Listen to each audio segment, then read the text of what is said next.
Welcome to American Chute EasyWave product line of trash and linen chute systems. The EasyWave electric interlock door training video provides an overview of trash chute operations, describes the intake door user interface, and recommends waste disposal guidelines to keep your chute system operating smoothly.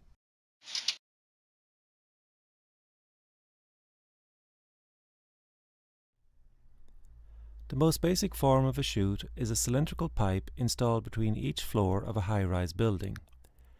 Access doors on each level allow materials to fall down through the chute to a collection point at the bottom. From here, additional equipment is used to remove the materials from the building.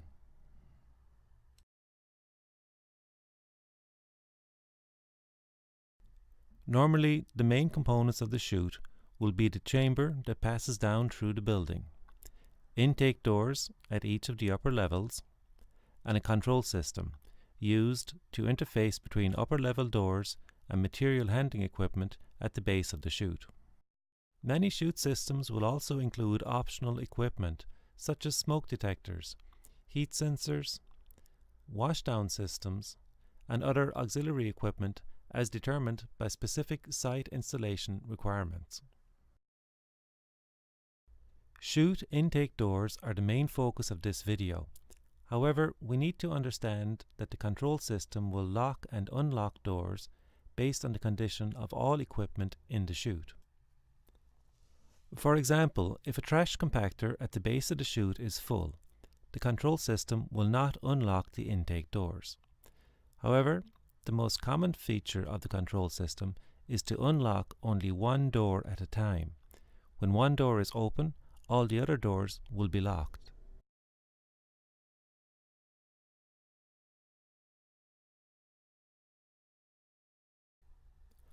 All intake doors contain a user interface panel with a wave sensor to provide user input to the control system.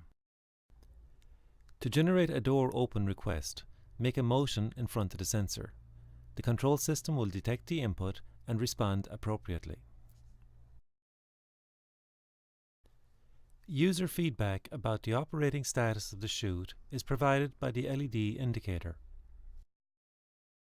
When the light is off, the door is locked, the chute is idle and waiting for user input.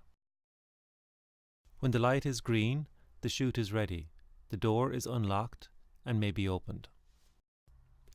When the light is red, the chute is busy, the door is locked and user input is ignored. When the light is red and flashing, the chute system detected a fault associated with the open door and indicates the door must be closed.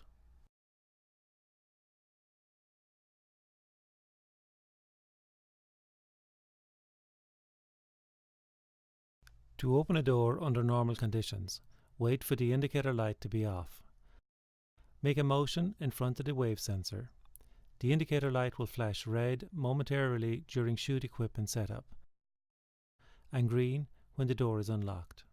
A mechanical sound will also be generated by the activation of the interlock mechanism. Turn the latch handle and pull the door open. Insert all waste completely into the chute and allow it to drop.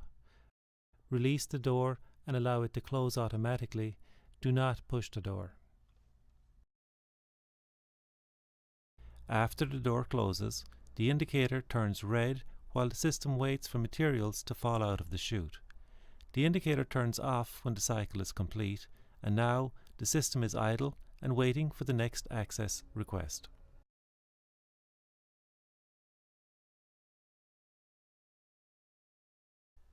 At any time while attempting to open a door, if the indicator is red or turns red, the door will remain locked. Do not pull on the door or force it open in any manner. If a door is open on one level, the indicators will be red on all doors at the other levels. After the open door is closed, all the indicators will change to off. If the indicator remains red for longer than the normal open and close time frame, maintenance personnel may have locked out the intake doors. When service operations are complete, the chute intake doors will be re-enabled.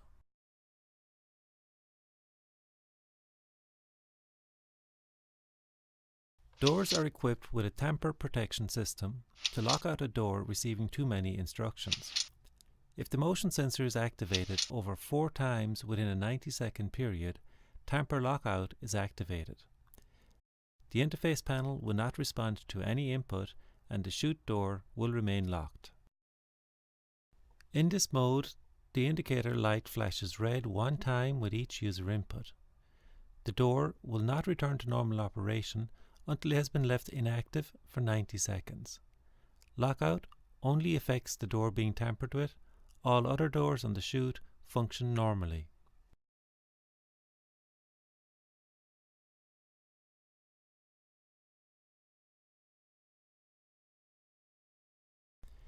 The EasyWave user interface demonstrated in this video uses a wave sensor device to detect the user input.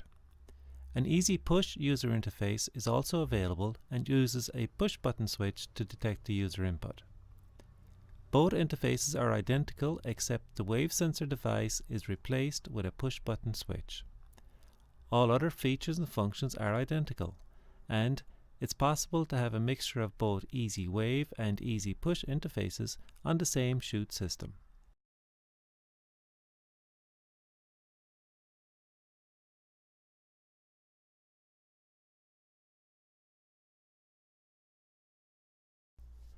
With regard to the mechanical design of the chute, all doors are fabricated at the factory.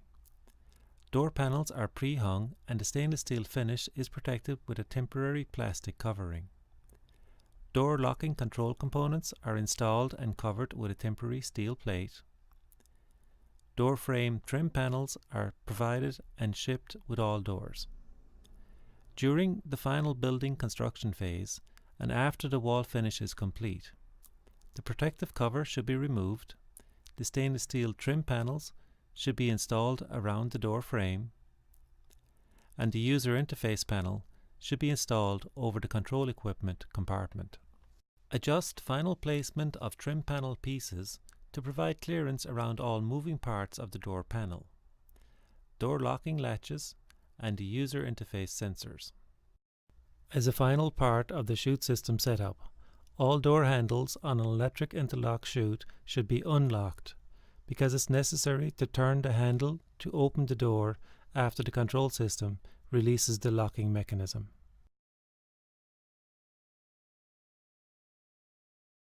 The door opening is designed to funnel material into the chute and away from the opening. Bag all waste to prevent small items or loose material from becoming lodged or jammed in any part of the door frame, hinge mechanisms or brackets. Do not lean on an open door or apply any excessive pressure. Never force a door open or closed, and ensure clearances around the door frame are maintained. Any obstructions preventing free movement of the door may cause problems with the control sensors, interlocking latches, and actuator mechanisms.